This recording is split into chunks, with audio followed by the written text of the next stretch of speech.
Bismillahirrahmanirrahim.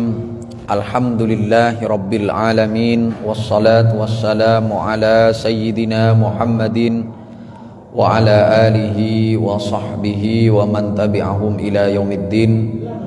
Amma ba'du. Pada malam ini saya akan menjelaskan mengenai makanatus sholatil mafrodati fil Islam, kedudukan sholat 5 waktu di dalam Islam. Ini karena sampai sekarang masih ada orang Islam yang masih kurang sadar terhadap pentingnya kewajiban ini. Padahal sholat yang 5 waktu itu sebagaimana disampaikan oleh para ulama merupakan pilar agama. As-sholatu imaduddin. Sholat adalah merupakan tiang agama dan merupakan ruknun min arkanil Islam, merupakan rukun dari rukun-rukun Islam.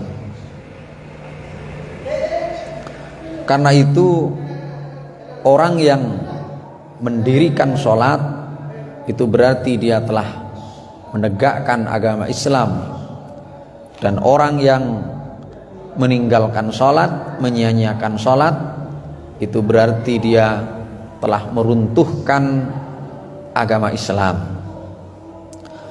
Amat sangat banyak sekali teks-teks agama yang menunjukkan terhadap hal ini. Teks-teks ini semuanya menunjukkan betapa sholat ini di dalam Islam termasuk kewajiban yang paling pokok. Bahkan di dalam satu hadis dikatakan as-salatu minad din bimanzilatir ra'si minal jasad. Kedudukan sholat di dalam agama itu sebagaimana kedudukan atau posisi kepala dari jasad. Coba kita bayangkan kalau ada jasad tanpa kepala, itu kira-kira bagaimana? Begitu juga agama. Kalau agama tanpa sholat, maka ya sama dengan jasad tanpa kepala. Begitu juga ada hadis man tarakas salat muta'ammidan faqad kafara jahran. Siapa yang meninggalkan salat secara sengaja, maka dia telah kufur secara terang-terangan. Kemudian juga ada hadis al-ahdul ladzi bainana wa bainahum as-salat faman tarakaha faqad kafar. Perjanjian atau pembatas antara kita dengan mereka, kata Nabi, adalah sholat. Maka barang siapa yang meninggalkan sholat, faqad kafar, maka sungguh dia telah kufur.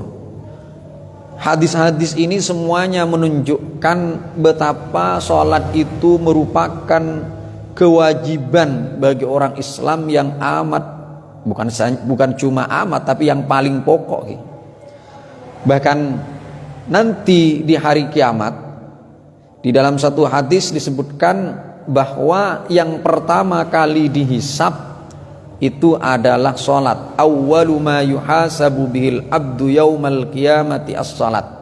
Yang pertama kali dihisab nanti pada hari kiamat adalah sholat. Kalau sholatnya baik, maka amal yang lain itu juga baik. Kalau sholatnya buruk, maka amal yang lain itu juga buruk. Kenapa kok demikian? Karena di dalam Al-Quran ditegaskan bahwa sholat itu dapat mencegah dari perbuatan keji dan mungkar. Innas sholata tanha anil fahsya'i wal mungkar. Sesungguhnya sholat itu mencegah dari perbuatan keji dan mungkar. Semua teks-teks agama ini menunjukkan terhadap betapa sholat itu merupakan amalan yang yang amat pokok, yang paling fundamental, yang paling prinsip di dalam agama Islam. Bahkan orang yang meninggalkan sholat tadi dikatakan faqad kafar, dikatakan kufur. Meskipun di dalam hal ini para ulama masih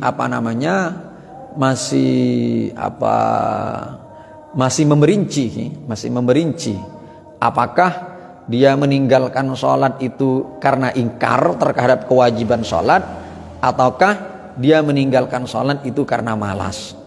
Kalau meninggalkan sholat karena ingkar, maka kata ulama dia kufur, sehingga kalau mati itu tidak boleh disolati, tidak dimandikan, tidak boleh dikuburkan di kuburan orang-orang Islam. Ini kalau orang meninggalkan sholat karena ingkar terhadap kewajiban sholat.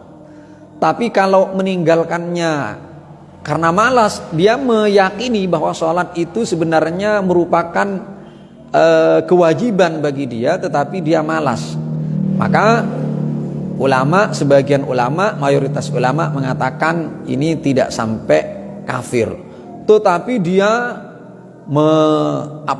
melaksanakan dosa yang amat sangat besar sekali, karena dia meninggalkan kewajiban yang paling pokok bagi orang Islam, yaitu kewajiban melaksanakan sholat 5 waktu. Dan sholat-sholat yang ditinggalkan ini wajib untuk diqodoi, baik ditinggalkan secara sengaja ataupun tidak sengaja, itu wajib untuk diqodok. Sebagian orang mengatakan bahwa kalau ditinggalkan secara sengaja itu tidak wajib qodok. Nah, ini merupakan pendapat yang salah, Mereka berdasar kepada tekstual hadis atau mafhum mukhalafah dari hadis Bukhari Muslim, man nama an salatin aw nasiyaha falyusalliha idza dzakaraha. Barang siapa yang meninggalkan yang ketiduran, yang tidur sehingga meninggalkan sholat atau lupa sholat, maka kata Nabi falyusalliha idza dzakaraha, maka dia harus mengqadai sholat itu ketika dia sudah ingat. Nah, di sini kata mereka yang diwajibkan qadha oleh Nabi itu hanyalah orang-orang yang meninggalkan sholat secara lupa atau ketiduran, bukan orang yang meninggalkan sholat secara sengaja. Kalau meninggalkan secara sengaja, menurut mereka tidak wajib. Tetapi kita mengatakan bahwa hadis itu justru menunjukkan bahwa bagi orang yang meninggalkan sholat secara sengaja itu justru lebih wajib untuk mengqadai, karena hadis itu sebagaimana disampaikan oleh Imam An-Nawawi itu termasuk min babit tambih bil adna alal a'la, termasuk memberi peringatan kepada sesuatu yang lebih tinggi. Artinya apa? Apabila orang yang meninggalkan sholat karena uzur saja wajib mengqadha, maka apalagi orang yang meninggalkan sholat tanpa uzur, tentu saja mereka lebih wajib untuk mengqadha. Nah, ini jadi pakai mafhum aulawi, mafhum muwafaqah, mafhum aulawi.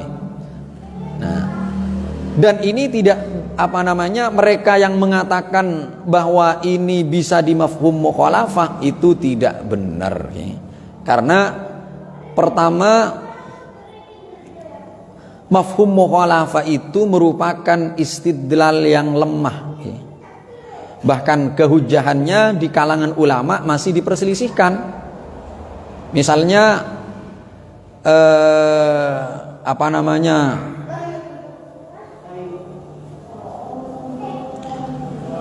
Al-Qadhi Abu Bakar Al-Baqillani dari kalangan Malikiyah, Imam Qaffal dari kalangan Syafi'iyah, Al-Qadhi Abdul Hamid Al-Marwazi dari Syafi'iyah, Imam Al-Ghazali di dalam Al-Mustashfa itu dari golongan Syafi'iyah, Imam Al-Amidi dan Imam Ar-Razi juga Syafi'iyah di dalam Al-Muntakhab dan Al-Mahsul, dan Al-Qadhi Abdul Jabbar dari kalangan Mu'tazilah mengingkari kehujjahan mafhum mukhalafah. Jadi ini pertama. Jadi yang berhujjah dengan mafhum mukhalafah itu kita katakan kepada mereka bahwa kehujjahan mafhum mukhalafah itu lemah. Karena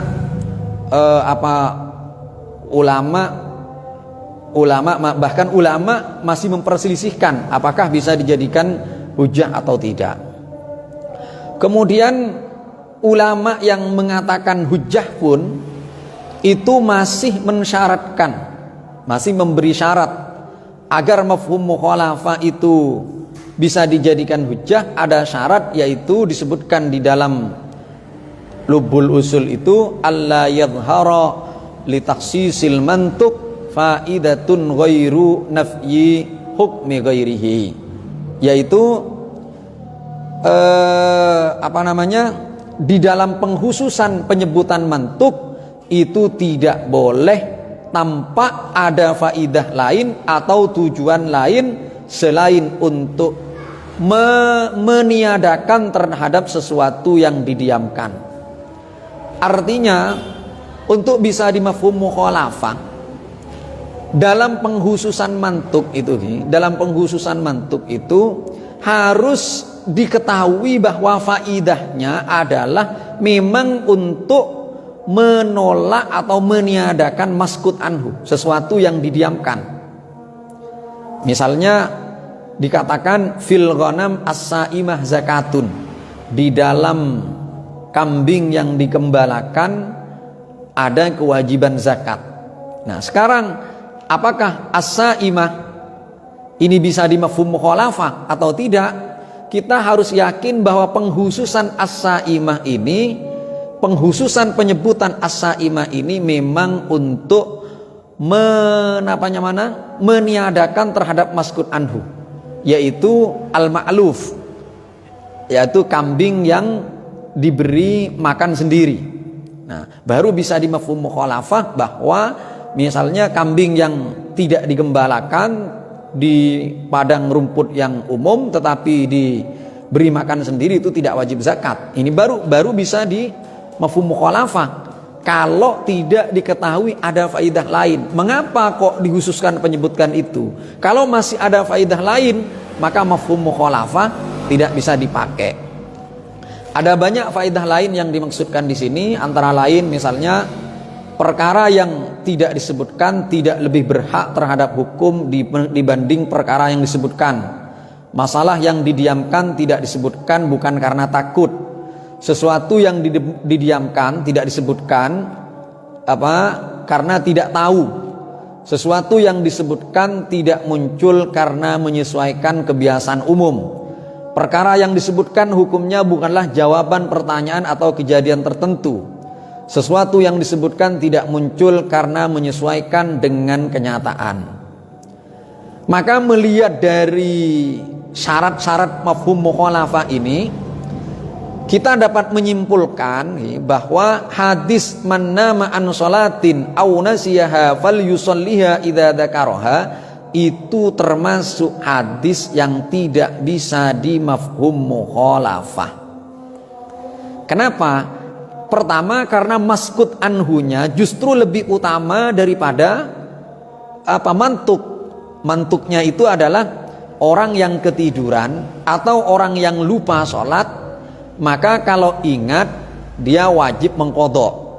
Nah, ini mantuknya.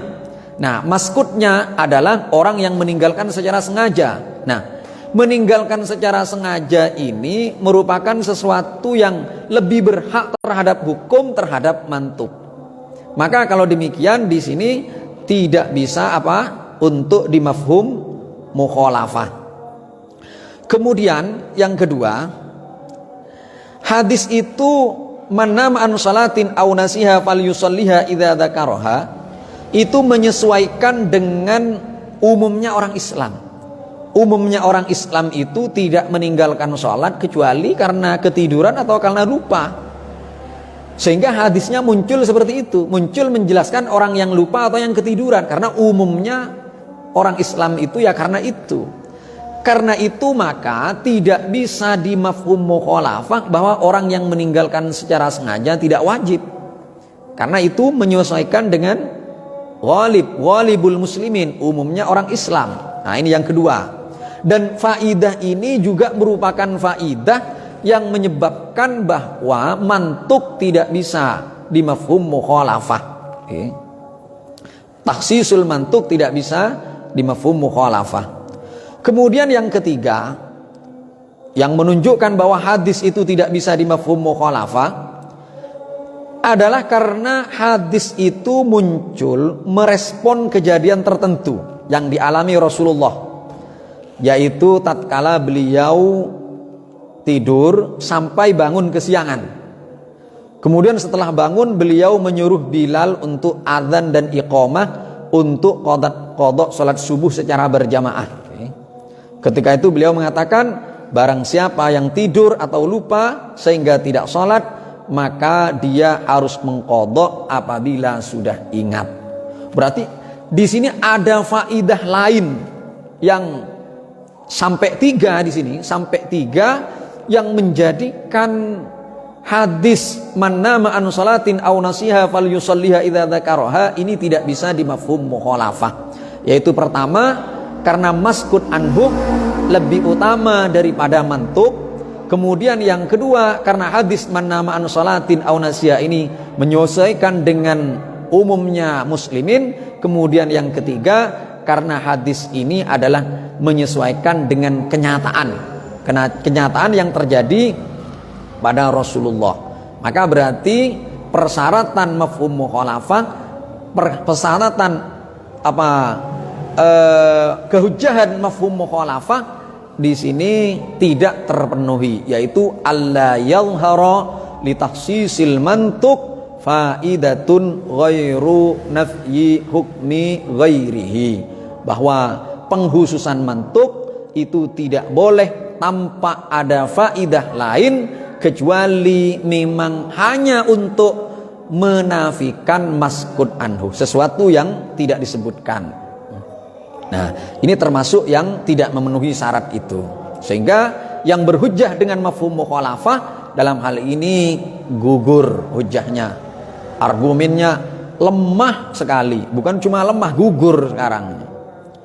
Namun pertanyaannya sekarang, bagaimana dengan keterangan Al-Imam Al-Izzuddin Ibni Abdissalam di dalam Qawaidul Ahkam, di mana di situ beliau mengatakan, wa qala ahlul zahir wa ba'dul ulama man ta'ammada tarkas salat aw isyam lam yalzamhu al-qada lianna al-qada warada fin nasi wan naim wa huma ma'dzurani wa laysa al-muta'ammid fi ma'nal ma'dzur.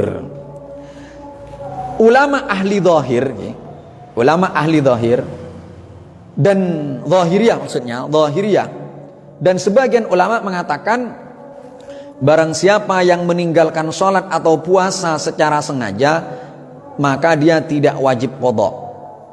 Kenapa? Karena qada itu warada fin nasi wan naim. Qada itu datang menjelaskan mengenai orang yang lupa dan orang yang ketiduran. Wa huma ma'dzurani, dan mereka berdua ma'dzur. Karena lupa atau ketiduran ya ma'dzur, ditoleransi mereka. Walaisal muta'ammid fi ma'nal ma'dzur. Sedangkan orang yang sengaja itu tidak sama dengan orang yang sengaja, tidak semakna dengan orang yang ma'dzur, yang lupa, yang naim itu. Orang yang muta'ammid tidak ma'dzur. Kemudian Imam Ibnu Abdissalam mengatakan walima qaluhu wajhun hasanun. Jadi ucapan mereka ini memiliki wajah yang baik. Wa dzalika anna shalat laysat uqubatan minal uqubat. Hal itu karena sholat bukan merupakan hukuman. Hatta yuqala idza wajaba qada'uha 'alal ma'dzur fawujubuhu 'ala ghairihi a'la.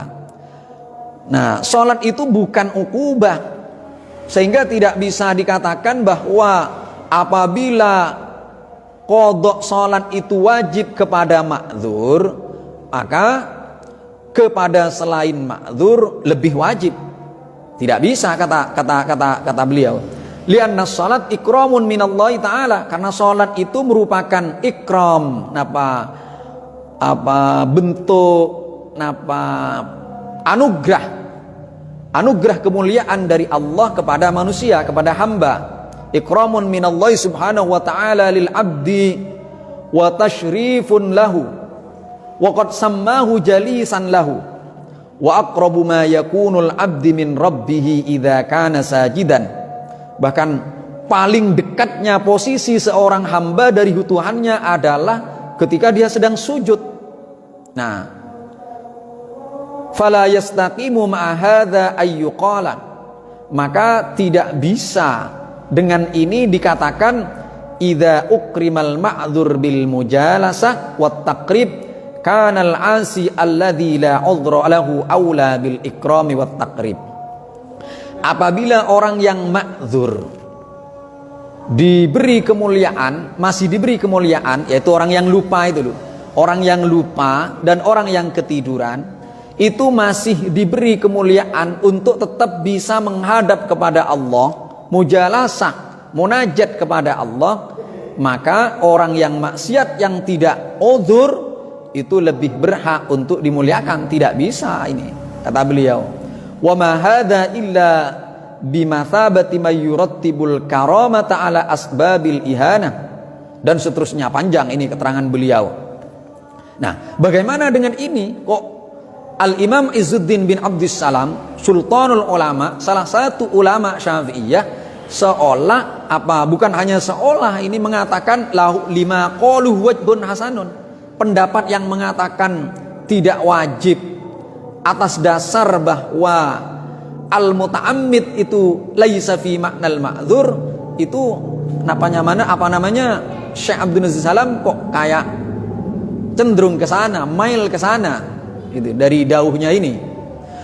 Tapi ini bisa dijawab, dauhnya Imam Izzuddin bin Salam ini bisa dijawab oleh syarihnya kitab Qawaidul Ahkam. Kitab Qawaidul Ahkam itu disyarahi oleh Al-Imam Al-Bulkini di dalam kitab namanya Al-Fawaidul Jisam ala Qawaid Ibn Abdissalam.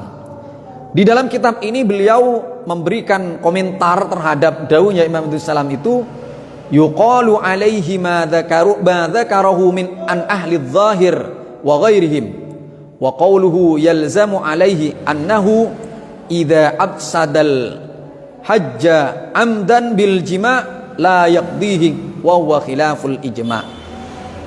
Kalau dikatakan seperti perkataan ahlul zahir itu, bahwa orang yang meninggalkan secara sengaja itu tidak bisa disamakan dengan orang yang meninggalkan karena lupa atau karena ketiduran. Kalau seperti itu, maka mestinya di dalam masalah haji juga demikian. Kalau ada orang haji merusak hajinya secara sengaja dengan jima, maka tidak wajib qadha. Karena al-muta'ammid laisa fi maknal ma'dzur. Kalau ini pakai logika atau cara berpikirnya ahlul zahir. Tetapi kata beliau wa huwa khilaful ijma'. Tetapi pemahaman seperti ini, kesimpulan seperti ini akan menyalahi ijma'. Wa yaridu alaihi aidan ma rawahu Abu Hurairah radhiyallahu anhu anin Nabi sallallahu alaihi wasallam fi qawlihi man dara'ahul qai fala qada'a alaihi wa man istaqa'a amidan falyaqdi. Orang yang sengaja muntah itu wajib qada. Wa qaulu Syekh fi takriril qaul al-madhkur anna as-salata laysat uqubatan minal uqubat hatta yuqala idza wajabat 'alal ma'dzur fawujubuha ala hadha aula lianna as-salata ikramun minallahi ta'ala lil abd ila qawli fala yastaqimu ma hadha ay yuqal idza ukrimal ma'dzur bil mujalasa wat taqrib kana al-'asi alladzi la udra lahu aula bil ikrami wat taqrib. Nah, perkataan ini bagaimana kita menanggapi bahwa sholat itu bukan hukuman, sehingga tidak bisa dikatakan bahwa kalau ma'dzur itu wajib qadha, maka yang tidak ma'dzur itu lebih wajib qadha. Gak bisa kayak gitu. Nah, nah kata Syekh Dusun Salami. Nah, gimana cara nanggapi ini? Kita katakan begini. Laisa hadza min babil ikrar lil muta'ammidit tark, bal hadza min bab istiwa'i ma fi dhimmatihi minal ibadah. Ini bukan termasuk memberikan kemuliaan kepada orang yang sengaja meninggalkan, bukan. Tapi ini termasuk dari bab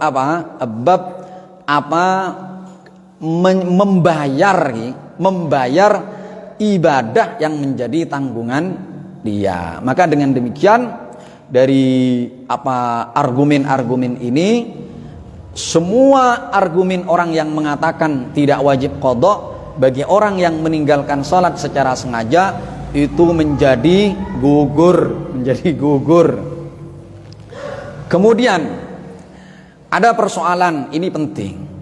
Gimana kalau orang meninggalkan sholat secara sengaja lama sekali sampai bertahun-tahun? Nah, itu bagaimana? Maka dikatakan menurut keterangan Imam Ibnu Hajar di dalam Tuhfatul Muhtaj, walladhi yadhharu annahu yalzamuhu sarfu jami'i zamanihi lil qadha ma ada ma yuhtaju li sarfihi fi ma la budda minhu wa annahu yahrumu alaihi tatawwu.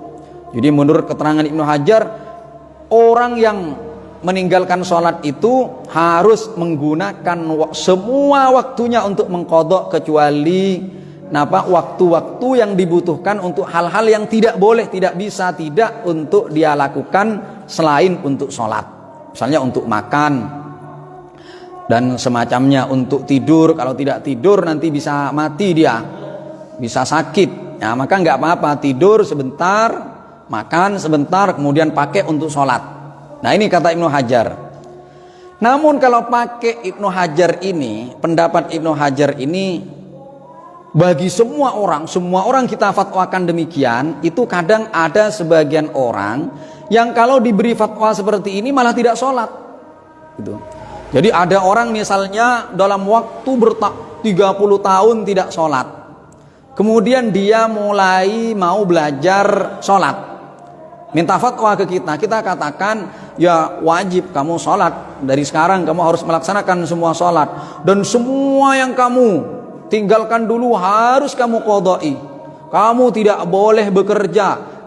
Kamu tidak boleh menggunakan waktu untuk selain sholat ini kecuali hal-hal yang la budda minhu. Bisa jadi orang yang diberi fatwa itu kemudian menjadi terasa berat. Waduh, kalau kayak gini ya sudah, saya tidak usah sholat saja. Nah, ini kan bahaya. Maka dalam kondisi semacam ini, bagaimana kita memberi jawaban kepada mereka bahwa sholat yang ditinggalkan yang dulu itu sampean tetap diqodoi semampunya saja, Apalagi ada keterangan yang disampaikan oleh Al-Allamah Al-Habib Muhammad bin Ahmad Asy-Syatiri dalam kitabnya Thariqul Ittijah ila munajah fi salat. Dalam kitab ini beliau mengatakan, wa idza tuliya ahadun bi tarkis salat al mafruḍah fil madi fa alaihi ayyubadir bit taubati wal istighfar wa yu'addi as-salata wa la yukhrijuha an waqtiha wa yaqdi ma yumkinuhu qada'uha hasbat taqah, mengqadai semampunya, la yukallifullahu nafsan illa wus'aha.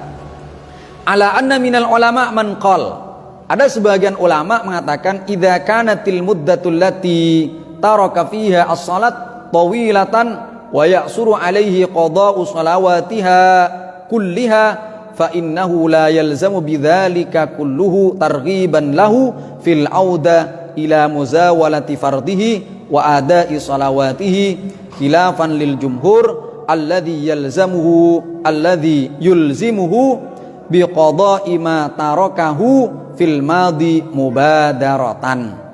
Jadi intinya kita lihat dulu, kalau ada orang sudah lama nggak sholat, kita lihat. Kalau bisa kita beri fatwa yang berat karena dia memang semangat untuk bertaubatnya sudah kelihatan, dia memang meskipun disuruh qadha yang banyak itu dia akan tetap melaksanakan, ya kita sampaikan wajib qadha semuanya. Karena seperti tadi disampaikan bahwa argumen orang yang mengatakan tidak wajib qadha bagi orang yang meninggalkan sengaja itu gugur. Maka kita katakan harus diqadha, dan semua waktunya kecuali ma la budda minhu harus dipakai untuk mengqadha. Tetapi kalau kita lihat dia kalau diberi fatwa semacam ini malah tidak mau untuk sholat, ya maka kita beri jawaban seperti disampaikan oleh beliau di dalam kitab ini. Ini kitabnya kecil, tetapi meskipun kecil ini mengandung ilmu yang amat sangat bermanfaat sekali. Judul kitabnya ini Thariqul Ittijah ilal Munajati fis Salat, biqalami As-Sayyid Muhammad bin Ahmad Asy-Syatiri, seorang ulama besar keturunan Hadramaut dan merupakan salah satu dzurriyyah Rasulullah sallallahu alaihi wasallam. Maka dengan ini saya mengajak kepada para pemirsa, para penonton semua, mari kita jaga sholat ini, jangan sampai kita tinggalkan. Kalau pernah kita tinggalkan, ya usahakan kita qadha semuanya, dan kita banyak istighfar, bertaubat kepada Allah Subhanahu wa taala dengan kelalaian kita terhadap sholat yang ditinggalkan di masa yang lalu. Maka saya juga berpesan terutama kepada para pemuda-pemuda, senakal-nakalnya seorang pemuda muslim jangan sampai tidak sholat. Betapapun sampean misalnya nakalnya itu trek-trekan, balapan, tapi kalau sudah waktunya sholat, ayo berhenti dulu dari balapan, dari main dan semuanya, dan ambil wudhu kemudian laksanakan sholat. Jadi sekali lagi, senakal-nakalnya pemuda Islam jangan sampai tidak sholat. Karena sholat seperti tadi saya sampaikan merupakan pilar agama, merupakan tiang agama, merupakan rukun agama yang paling pokok, merupakan materi perundangan Islam yang paling prinsip, yang paling fundamental. Bahkan Allah Subhanahu wa taala ketika mau mewajibkan sholat itu tidak sama dengan kewajiban-kewajiban yang lain. Allah Subhanahu wa taala memanggil Nabi Muhammad, di Isra Mi'rajkan Nabi Muhammad, kemudian diwajibkan sholat. Beda dengan kewajiban yang lain, itu Allah mewajibkan melalui wasilah malaikat Jibril. Tapi kalau sholat itu langsung disampaikan oleh Allah kepada Nabi Muhammad. Ini menunjukkan betapa amat sangat pentingnya sholat itu di dalam agama Islam, sampai-sampai kewajibannya itu disampaikan langsung oleh Allah.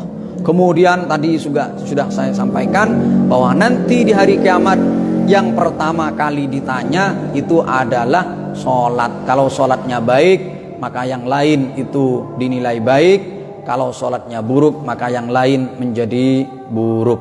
Mudah-mudahan kita semua dianugerahi oleh Allah kemampuan untuk melaksanakan sholat secara khusyuk. Bahkan mudah-mudahan kita bisa wafat dalam keadaan bersujud kepada Allah Subhanahu wa taala. Amin ya rabbal alamin.